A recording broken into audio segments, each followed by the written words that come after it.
Well, hello human beings of the internet, welcome back to the Immaterial Gamers Fantasy League. I'm your host, Ryan. Perky isn't around, which is great. He scares me.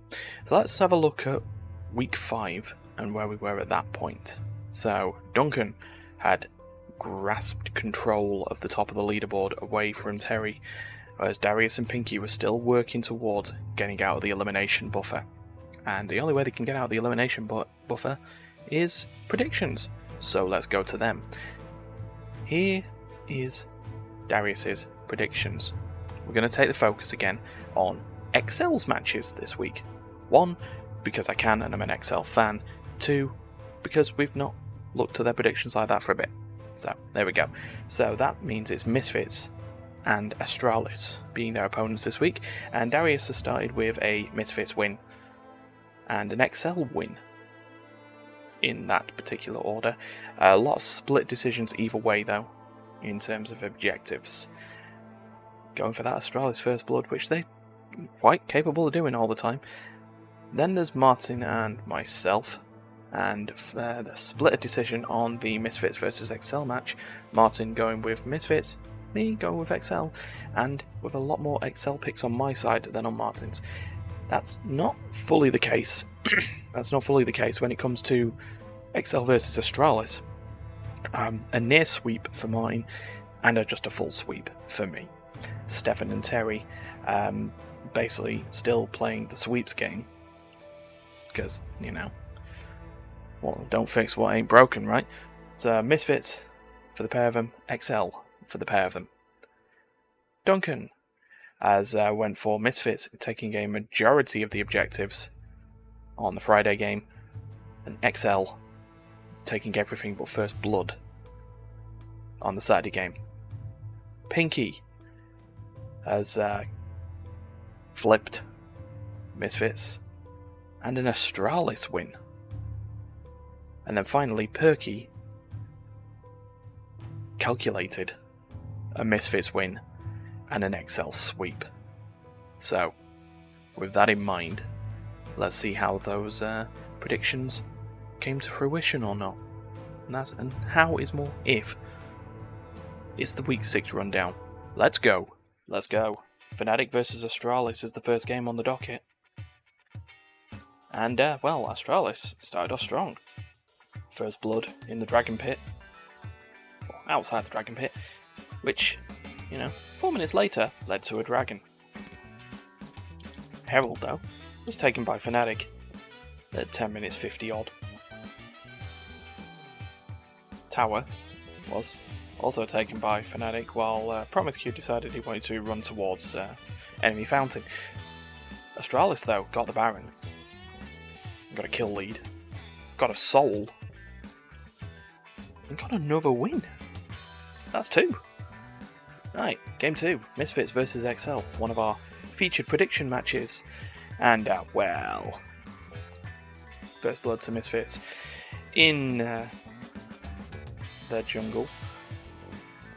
Herald, also taken by Misfits.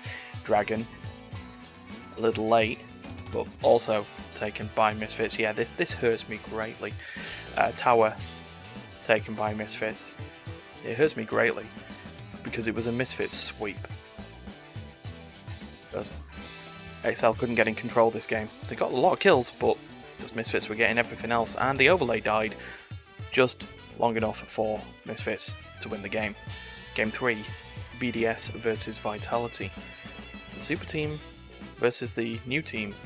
And, BDS did one of their nice classic just under the bottom tower things. They also got themselves a dragon. It was nice. They also got themselves the first tower. You note that the Herald has come late, and that was because there was a good old non-eye collection on the first one, but they got the second. And then they burger flipped it, even with Mountain Soul. Vitality got the Baron, flipped the game, and got themselves the win. Minions! Game 4, SK versus G2. And SK got themselves First Blood down at the bottom lane. G2 did get themselves first dragon, which was nice. Herald was collected by SK after a little bit of back and forth in the top river, and was used promptly on the top tower. They also got themselves the Baron. G2 were completely out of sorts this game, because Hextech Soul and a massive kill lead for the win for SK. Oh, and an Elder Dragon. But last game, Rogue versus Mad, the battle of the new era. And First Blood went Rogue's way. Then they got themselves a Herald, while Mad Lions were being a little bit in their face. While there's a replay of a river fight, Mad Lions got their first dragon. First tower went to Rogue. There was a great little graphic on the LEC broadcast, it was funny.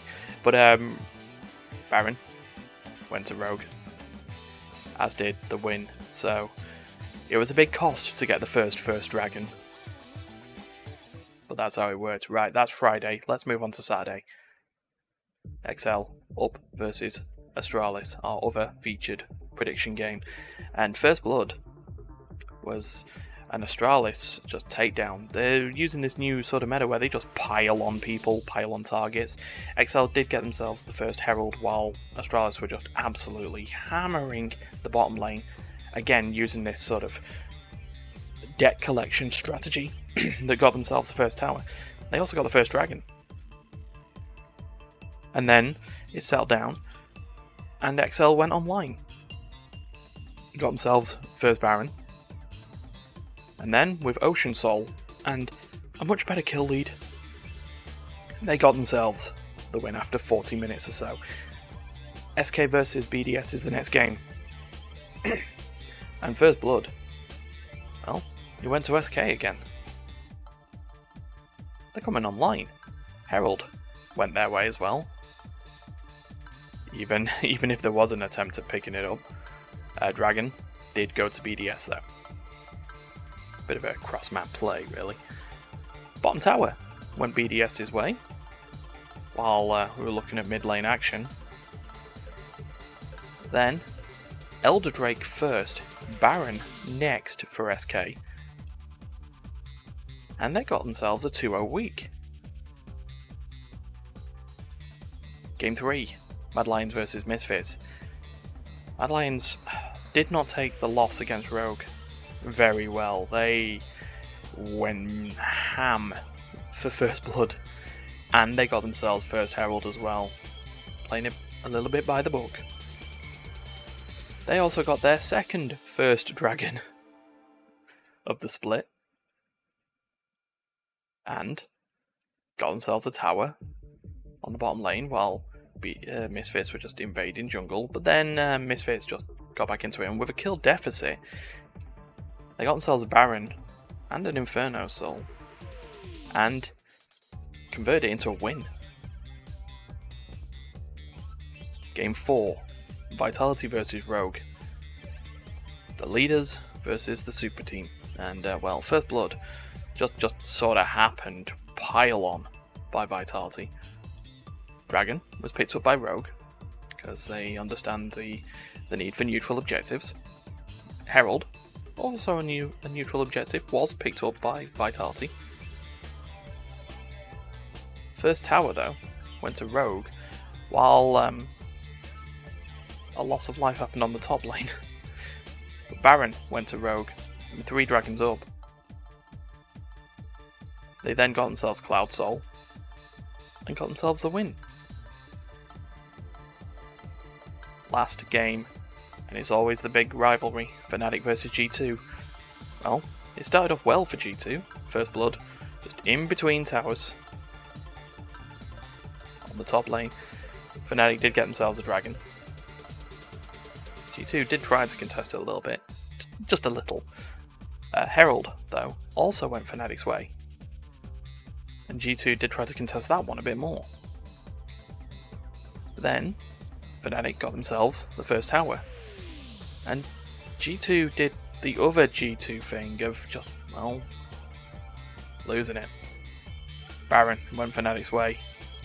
Ocean Soul went Fnatic's way. Game went Fnatic's way. So, that's 2 days worth of action. Let's see how it affected our leaderboards. So if we have a look at week 6 results, it's Darius and Terry sharing the top this week. Myself just beating a bot that randomly predicts. Really didn't go very well. Very well at all. But let's have a look at the total leaderboards. And it's now a tie for the top between Duncan and Terry. Darius is getting closer out of that buffer. Martin and myself really need to think of what's going on. So, we'll see you next week.